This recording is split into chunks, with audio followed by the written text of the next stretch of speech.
tahap lagi, yaitu menentukan siapa nanti cawapres yang akan mendampingi Pak Anies Rashid Baswedan. Nah, tentu salah satunya juga kita akan melakukan nanti membuka sekretariat bersama.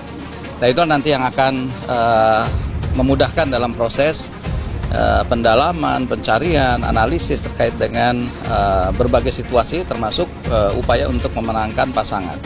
Anies kalau head to head dengan Prabowo, ya memang lihat calon lawannya. Mahfud oke ya, tapi Mahfud kan sebenarnya kutu loncat juga ya, orang nggak paham. Tapi kutu loncatnya menarik ya. Artinya kadang-kadang dia bocorkan juga di pemerintahan itu misalnya. Jangan lupa Mahfud MD itu pada tahun 2014 ketua tim suksesnya Prabowo. Lalu menjelang sengketa Pilpres di MK, dia mengundurkan diri sehingga dia selamat.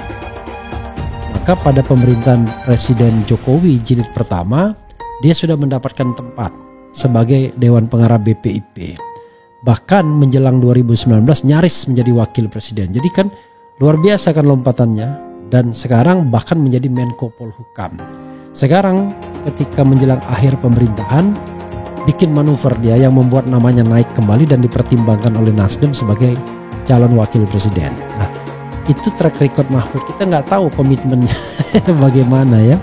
Karena kalau misalnya diukur dengan kasus Sambo, luar biasa komitmen Prof Mahfud untuk mengungkap kasus Sambo itu. Tapi kalau kita lihat dengan kasus KM50, nggak ada sama sekali keinginan untuk mengungkap dan mengungkit kasus KM50. Kalau kita lihat pembubaran HTI dan FPI, Prof Mahfud justru proponennya. Ya, jadi tapi orang yang mengenal Mahfud MD pasti senang-senang aja, karena kedekatan secara personal itu biasanya membuat penilaian agak berbeda ya. Saya kira Pak Mahfud juga salah satu tokoh yang dalam radar kami. Dan kenapa? Beliau adalah seorang punya pengalaman empirik di dunia birokrasi yang juga sejak zaman pemerintahan Gus Dur ya, dan juga dia dari kalangan kampus yang sangat-sangat kredibel. Dia ahli hukum tata negara yang cukup baik dan sangat sekali lagi sangat kredibel, dan kita lihat juga integritasnya juga sangat baik, sehingga itu malah itu juga menjadi satu yang menjadi pertimbangan kami. Tetapi juga tak kalah lain adalah tokoh-tokoh yang lain selevel sebesar semacam Pak Mahfud MD, dan saya secara pribadi kenal baik sama Pak Mahfud. Sikap mereka untuk pengusungan lebih awal itu menjadikan posisi Anies Baswedan sebagai satu-satunya tokoh yang layak untuk dibawa ke tengah. Dibawa ke tengah ini artinya media bisa membicarakan, tokoh-tokoh dan jaringan-jaringan berpengaruh di masyarakat juga bisa membicarakan, sehingga wajar kalau seandainya elektabilitas dan popularitasnya langsung meningkat sedemikian tajam. Namanya paksaan-paksaan, tidak ada ancaman bubar dan sebagainya. Jadi kita ini sudah jalannya udah jauh nih. Ibaratnya perjalanan kita ini sudah mungkin 90% lah ya, menuju ke 100%. Okay. Jadi tidak ada itu kekhawatiran ke arah sana. Nah, kalau PKS sendiri melihat, saya setuju dengan teman-teman mahasiswa. Jadi pemimpin itu bukan hanya memiliki namanya capacity to win, kapasitas untuk menang, tapi yang jauh lebih penting ke depan itu adalah pasangan capres dan cawapres. Dia harus memiliki capacity to govern, yaitu kapasitas untuk mengelola pemerintahan itu. Tantangan ke depan begitu kompleks, geopolitik luar biasa, rivalitas antara Tiongkok dengan Amerika Serikat. Capacity to unite. Nah, ini sebagai solidarity maker. Karena kita harus bersatu nanti. Nggak ada lagi tuh era-era seperti 2014 dan 2019 ketika terpilih mempersatukan bangsa. Baik. Mahfud MD beri sinyal bersedia dampingi Anies Baswedan di Pilpres 2024. Ya baguslah. Dikutip dari Warta Ekonomi Jakarta, Menko Polhukam Mahfud MD ditanya soal kesanggupannya jadi calon wakil presiden mendampingi Anies Baswedan saat acara pelantikan pengurus keagama di Hotel Pullman, Jakarta Pusat pada Jumat 14 April 2023. Politisi berdarah Madura ini malah menyambut baik dengan pencalonannya itu dengan mengatakan, ya baguslah, menurutnya hal itu bagian dari bunga-bunga demokrasi.